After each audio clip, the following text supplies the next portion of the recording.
અમદાવાદ કે જ્યાં ગેરકાયદે ધમધમતા ફેક્ટરીના કારખાનામાં બ્લાસ્ટની ઘટનાને જેમાં 8 લોકો જીવતા પૂંજાયા છે। ખેતરની જમીન પર નાના શેડમાં આ ગેરકાયદે કારખાનામાં બ્લાસ્ટ થયો। રામોલ ગતરાલ રોડ પર ખુલ્લામાં આ ફેક્ટરી ચાલતી। ફેક્ટરીમાં વિસ્ફોટ સાથે પ્રચંડ આગ લાગી। આ આગમાં 8 લોકો જીવતા પૂંજાયા છે, જ્યારે 15થી વધુ લોકો ઈજાગ્રસ્ત થયા છે। મેહુલ ડોડિયા નામનો રાક્ષસ આ મોતની ફેક્ટરી ચલાવતો હોવાનો ખુલાસો થયો છે। મેહુલ ડોડિયા નામના રાક્ષસની ફેક્ટરીમાં 8 લોકોના જીવ હોમાઈ ગયા। મેહુલ ડોડિયા નામના શખ્સ વિરુદ્ધ નોંધાયો છે સાપરાધ મનુષ્યવધનો ગુનો। 26 વર્ષીય સંજય ડામોર, 25 વર્ષીય પાયલ ડામોર ઈજાગ્રસ્ત છે। 26 વર્ષીય ભરત ચારણ, 38 વર્ષીય સુરેશ ડામોર જેવો ઈજાગ્રસ્ત છે। 48 વર્ષીય ગોવિંદ ડામોર પણ બ્લાસ્ટની ઘટનામાં ઈજાગ્રસ્ત થયા છે। રામોલ ટોલનાકા પાસે ગતરાડ રોડ પાસે આ ફેક્ટરી ધમધમતી અને આ ધમધમતી ફેક્ટરીમાં બ્લાસ્ટ છે। વધુ માહિતી સાથે સંવાદદાતા ચેતન પણ આપણી સાથે જોડાઈ ચૂક્યા છે। જી ચેતન, હાલ અત્યારે કોઈ વિગત સામે આવી છે ખરી? સ્થળ પર કોણ કોણ ઉપસ્થિત છે? વધારે અપડેટ? જી, જેવો બ્લાસ્ટનો કોલ મળતા મોટી સંખ્યામાં અહીં ઉચ્ચ પોલીસ અધિકારીઓ સહિતનો કાફલો છે, પરંતુ હું પાછળ દેખાડવા માંગીશ કે આ જે કાચા શેડ છે તેમાં ખૂબ જ ખુલ્લામાં કોઈ પણ પ્રકારની સેફટી વગર વિસ્ફોટક પદાર્થો કે જેમાંથી ફટાકડા બનાવવામાં આવે છે તે રાખવામાં આવ્યા હતા। અહીં જોઈ શકાય છે કે આ પોટેશિયમ નાઇટ્રેટની બેગ ભરેલી છે। 50 કિલોગ્રામની આ પોટેશિયમ નાઇટ્રેટની જે બેગ છે તે ભરેલી છે। તે ઉપરાંત જે આ બોરા જોઈ શકાય, આ બોરાની અંદર જે ફટાકડા એટલે કે બોમ્બ સહિતના જે ફટાકડા બનાવવામાં આવતા હતા તેના જે પુઠ્ઠાના જે ખોલા હોય છે, પુઠ્ઠાના જેમાં ગંધક ભરવામાં આવે છે, જેમાં દારૂખાનું ભરવામાં આવે છે, તે બોક્સ છે। આવા પ્રકારના જે પુઠ્ઠામાં છે આ પ્રકારના જેમાંથી બોમ્બ બનાવવામાં આવે છે તે આ પુઠ્ઠાના બોક્સ છે તેના પણ અહીં બોરા ભરેલા છે। અને બીજું અહીં જોઈ શકાય છે કે જે બેરલ છે, જે ડ્રમ છે, તેની અંદર પણ ખુલ્લો આ જે ગંધક છે, દારૂખાનું છે તે ભરવામાં આવ્યું છે। હાલમાં આમાં જોઈ શકાય કે આમાં હાલમાં દારૂખાનું છે અને આ દારૂખાનું ખુલ્લા આમ ભરવામાં આવ્યું જોઈ શકાય। આ મારા હાથમાં દારૂખાનું છે। આ રીતે જોખમી રીતે દારૂખાનું ભરવામાં આવ્યું હતું। તે ઉપરાંત અહીં બીજી પણ આ બેગ જોઈ શકાય છે। આ બેગની અંદર પણ જે વિસ્ફોટકો છે તે ભરવામાં આવ્યા હતા। જોઈ શકાય આ બેગમાં પણ આ પ્રકારનું જે દારૂખાનું છે તે ભરવામાં આવ્યું છે। આમ જે ઓરડી હતી એ ઓરડીની અંદર ખુલ્લે આમ જે દારૂખાનો સહિતનો પદાર્થ ભરવામાં આવ્યો છે। આમાં પણ જોઈ શકાય કે આ ફટાકડામાં નાખવાનું એક પ્રકારનું કેમિકલ અને કલર છે। આમ જે આ રામોલ ફેક્ટરી છે હાલમાં પણ મોટા પ્રમાણમાં અહીં વિસ્ફોટક અને જે ફટાકડામાં જે વપરાતું કેમિકલ છે તે હાલમાં ભરવામાં આવ્યું છે। અને પોલીસ દ્વારા પણ હાલમાં જે આ જથ્થો છે તેને સીલ મારવા સહિતની કામગીરી હાથ ધરવામાં આવી છે। આમ જોઈ શકાય કે આ નાનું એવું જે શેડ છે, શેડની અંદર મોટા પ્રમાણમાં હાલમાં પણ અહીં વિસ્ફોટકો પડ્યા છે। જી જી ચેતન, આપ દ્રશ્ય બતાવતા રહેશો। તો જે આ મોતની ફેક્ટરી જે છે તે ધમધમી રહી હતી રામોલ ગતરાલ રોડ પર, જે ખુલ્લા વિસ્તારમાં આ મોતની ફેક્ટરી ચાલતી હતી। જી ચેતન, જો વાત કરવામાં આવે તો મોટા પ્રમાણમાં જથ્થો રાખવામાં આવ્યો છે। હાલ અત્યારે સ્થળ પરથી કોઈ તપાસ માટે સેમ્પલ લેવામાં આવ્યા છે કે શું વધારે વિગત? આસપાસમાં ત્યાં કોઈ સ્થાનિકો સાથે વાતચીત થઈ શકે ખરી?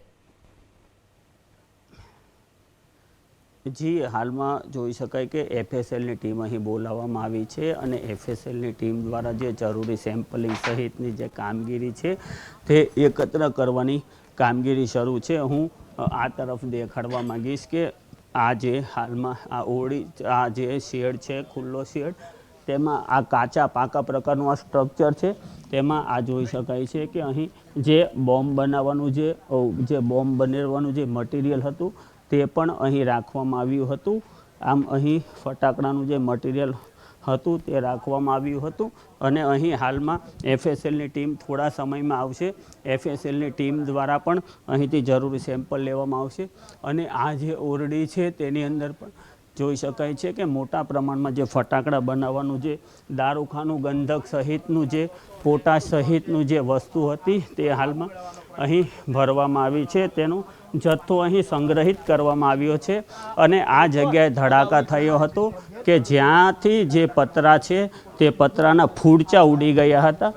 અને જે આ પતરા છે તે અનેક ફૂટ સુધી ઉડ્યા હતા. તે જે અહીં પતરાના જે ટુકડા છે તે અનેક ફૂટ સુધી ઉડ્યા હતા અને અહીં અંદાજિત પ્રાથમિક માહિતી અનુસાર 18 જેટલા જે કામદારો હતા તે જ્યારે વિસ્ફોટ થયો ત્યારે હતા અને 18 કામદારો પૈકી જે 8 લોકો હતા તેની પ્રાથમિક માહિતી અનુસાર મોત થયું હતું અને અન્ય લોકો જે ઈજાગ્રસ્તો તેમને હાલમાં હોસ્પિટલમાં ખસેડવામાં આવ્યા હતા.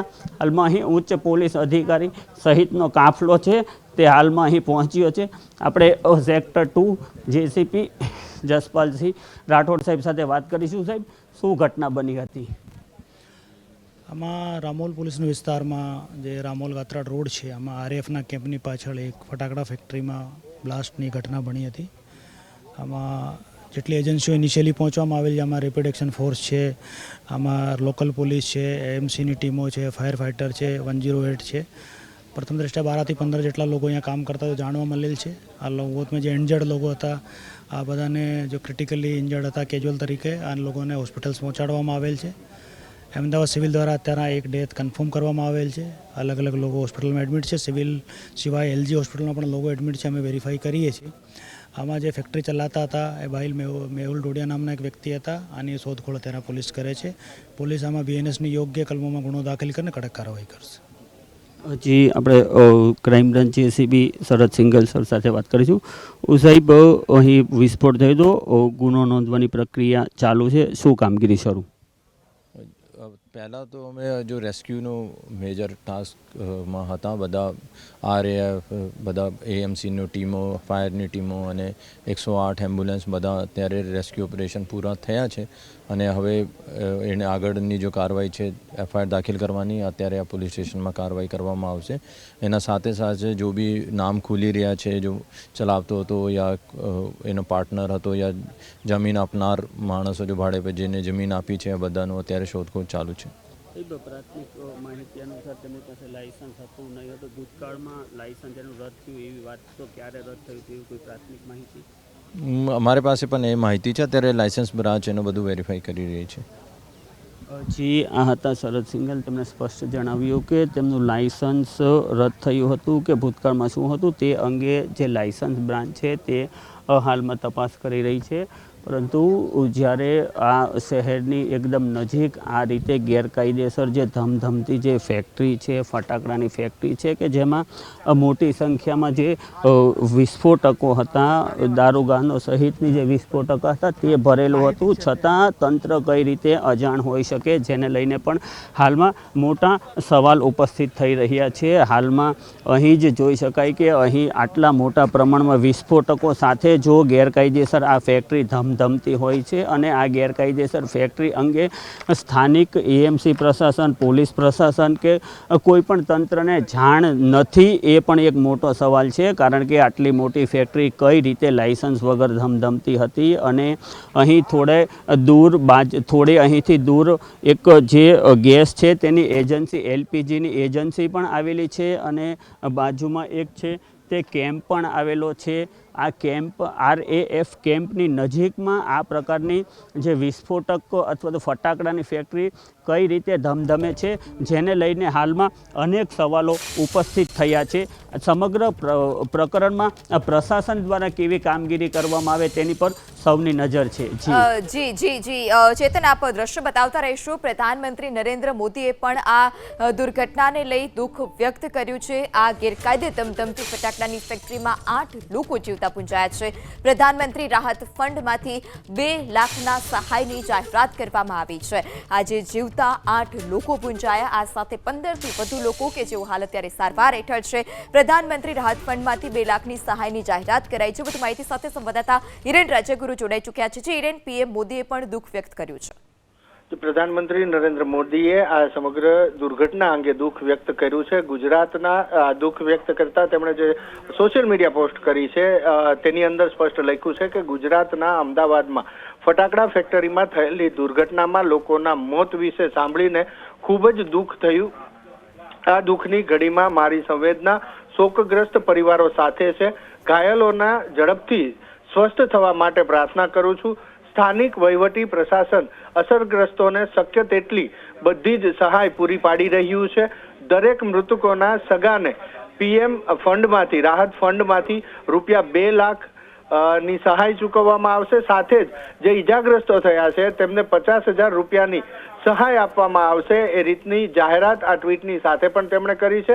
સંવેદના સાથે તેમણે આ દુર્ઘટના અંગે દુઃખ વ્યક્ત કર્યું છે. પ્રધાનમંત્રીને તુરંત જ જાણ થતા તેમણે દુઃખ પણ વ્યક્ત કર્યું છે, સાથે મૃતકો અને ઈજાગ્રસ્તોને સહાયની જાહેરાત પણ કરી છે. જી હિરેન, માહિતી બદલ આભાર. આપણી સાથે સંવાદદાતા કુશાંગ સોની પણ જોડાઈ ચૂક્યા છે.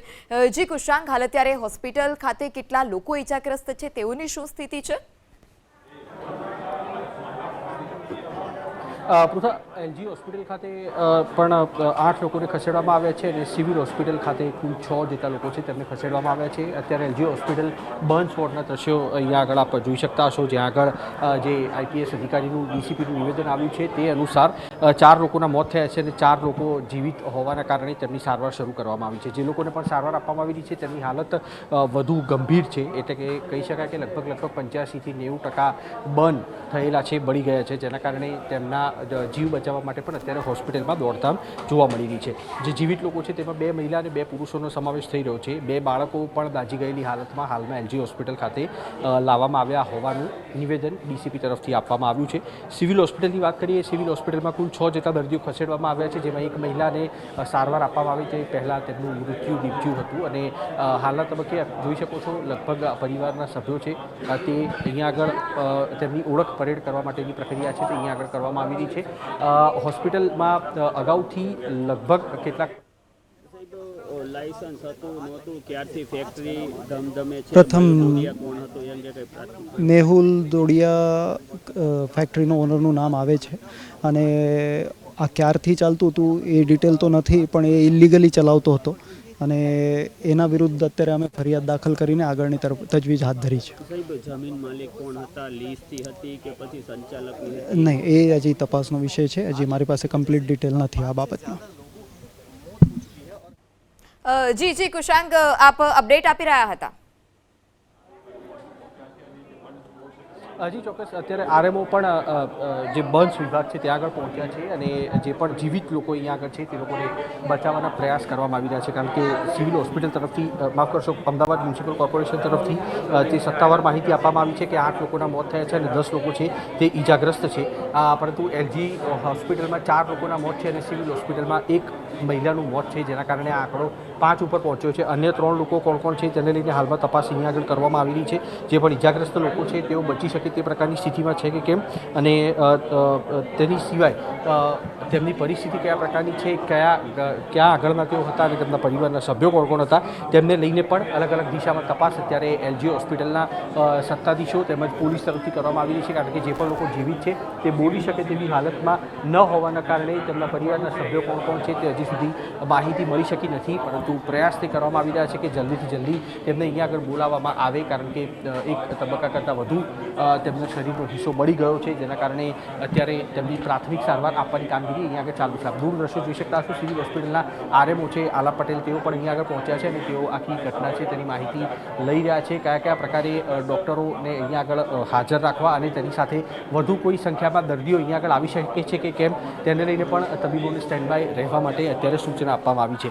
ડેપ્યુટી કમિશનર અને મ્યુનિસિપલ કમિશનર સહિતના અધિકારીઓ છે તે સમગ્ર મામલે કોઈ પણ કચાશ ન રાખવા માટે પણ સતત આરએમઓ અને સુપ્રિન્ટેન્ડન્ટને સૂચના આપી રહ્યા છે. હાલના તબક્કે એલજી હોસ્પિટલ ખાતે કુલ 8 દર્દીઓ લાવવામાં આવ્યા હતા, જેમાંથી 4ના મોત થયા છે અને 4 લોકો છે તે હાલમાં જીવિત હાલતમાં હોય તે પ્રકારનું નિવેદન સામે આવ્યું છે. જોકે આ 4 લોકોની પણ હાલત વધુ ક્રિટિકલ હોવાના કારણે તેઓ પણ સર્વાઈવ કરી શકશે કે કેમ તેને લઈને અનેક સવાલ ઊભા થઈ રહ્યા છે. જી કુશાંક, આપ દ્રશ્ય બતાવતા રહેશો, મારી સાથે જોડાયેલા રહેશો. તો જે જોઈન્ટ પોલીસ કમિશનર પણ દુર્ઘટના સ્થળ પર પહોંચ્યા છે, એફએસએલની ટીમ પણ સ્થળ પર પહોંચી છે. ઘટના સ્થળેથી સંવાદદાતા ચેતન પણ આપણી સાથે જોડાઈ ચૂક્યા છે. ચેતન, ત્યાંથી કોઈ વધારે અપડેટ?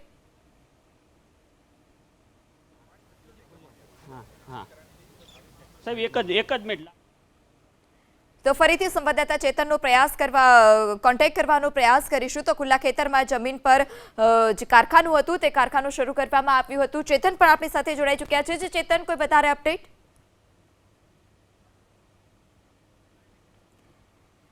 જી ચેતન, ઘટના સ્થળ પરથી ચેતન આપણી સાથે જોડાઈ ચૂક્યા છે. જી ચેતન, કોઈ વધારે અપડેટ સામે આવી રહી છે ખરી? હા જી, રામોલ વિસ્તારમાં જે ફેક્ટરી ધમધમતી હતી તેમાં જોઈ શકાય છે કે કોઈને શંકા ન જાય તે માટે ખેતરોની વચ્ચે ખુલ્લા ખેતરમાં આ ફેક્ટરી ધમધમતી હતી અને આ ખુલ્લા ખેતરમાં જોઈ શકાય છે કે કેનાલની બાજુમાં આ ફેક્ટરી રાખવામાં આવી હતી. તેમાં જવાનો રસ્તો પણ ખૂબ કાચો હતો, જેથી કરીને કોઈને શંકા ન જાય તે માટે કેનાલમાં રાખવામાં આવી છે. કેનાલમાં પણ ની બાજુમાં આ ફેક્ટરી રાખવામાં આવી છે અને હાલમાં અલગ અલગ પ્રકારના જે વિસ્ફોટકો છે તે પણ અહીંથી મળી આવ્યા હતા અને જોઈ શકાય છે કે આ વિસ્ફોટકો પણ મળી આવ્યા હતા અને હાલમાં અહીં જોઈ શકાય કે આ ફટાકડાનો જથ્થો પણ હાલમાં પડ્યો છે. આની અંદર મોટી સંખ્યામાં ફટાકડા પણ રાખવામાં આવ્યા છે. અંદર ફટાકડાનો મોટા પ્રમાણમાં હાલમાં પણ બનેલો જે જથ્થો છે તે પણ જોઈ શકાય છે. હાલમાં આ સીધા દ્રશ્યોમાં જોઈ શકાય છે કે હાલમાં પણ આ જે પીળા કલરનું કેબિન છે તેમાં ફટાકડાનો જે જથ્થો છે તે બનેલો રાખવામાં આવે અને આ વિસ્ફોટમાં અહીં બહાર પણ આ જે હાલમાં પણ જે ફટાકડા બનાવવાનું જે મટીરિયલ છે તે પણ પડ્યું છે. આમ કહી શકાય કે આટલી મોટી ગેરકાયદેસર ફટાકડાની ફેક્ટરી ધમધમતી હોવા છતાં પ્રશાસનનું નજર કેવી રીતે અહીં ન પડી તે એક હાલનો સૌથી મોટો સવાલ છે. જી ચેતન, આપ પણ અમારી સાથે જોડાયેલા રહેશો. કુશાંક, આપ પણ અમારી સાથે જોડાયેલા રહેશો. અમદાવાદમાં ગેરકાયદે ધમધમતી ફટાકડાની ફેક્ટરીમાં બ્લાસ્ટ ખુલ્લા ખેતરમાં જ ખેતરની જમીન પર શેડમાં આ પ્રકારે ફેક્ટરી ધમધમતી હતી. કારખાનું ફટાકડાનું ધમધમતું તેમાં બ્લાસ્ટ થયો છે. રામોલ ગતરાલ રોડ પર આ ફેક્ટરી અને ફેક્ટરી પાસેથી મોટા પ્રમાણમાં જે ફટાકડા બનાવવા માટેની જે સાધન સામગ્રી છે, જે દારૂગોળો છે તે પણ મળી આવ્યો છે. આ દુર્ઘટનામાં 8 લોકો જીવતા પૂંજાયા છે. દુર્ઘટના સ્થળ પર FSLની ટીમ પણ પહોંચી છે. આ જે માલિક છે, જે રાક્ષસ છે મેહુલ ડોડિયા, તે અત્યારે ફરાર થઈ ગયો છે. આ ઘટના બનતા જ માલિક કે જે ભૂગર્ભમાં ઉતરી ગયો છે, ત્યારે મેહુલ ડોડિયા નામના રાક્ષસને કારણે ફેક્ટરીમાં 8 લોકો જીવતા હોમાયા. મેહુલ ડોડિયા નામના રાક્ષસ વિરુદ્ધ સાપરાધ મનુષ્યવધનો ગુનો પણ દાખલ કરવામાં આવ્યો છે. 26 વર્ષીય સંજય ડામોર, 25 વર્ષીય પાયલ ડામોર, આ સાથે 26 વર્ષીય ભરત ચારણ, 38 વર્ષીય સુરેશ ડામર, 48 વર્ષીય ગોવિંદ ડામોર પણ આ દુર્ઘટનામાં બ્લાસ્ટની દુર્ઘટનામાં ઈજાગ્રસ્ત થયા છે. એલજી હોસ્પિટલ, સિવિલ હોસ્પિટલમાં જે ઈજાગ્રસ્તો છે 15થી વધારે, તે લોકોની સારવાર ચાલી રહી છે. માહિતી એવી પણ છે કે આ દુર્ઘટનામાં 2 બાળકો પણ ઈજાગ્રસ્ત થયા છે. જે મૃતદેહો હોસ્પિટલ ખાતે છે તેમના વાલી વારસને પણ બોલાવવામાં આવ્યા છે ઓળખ પરેડ માટે.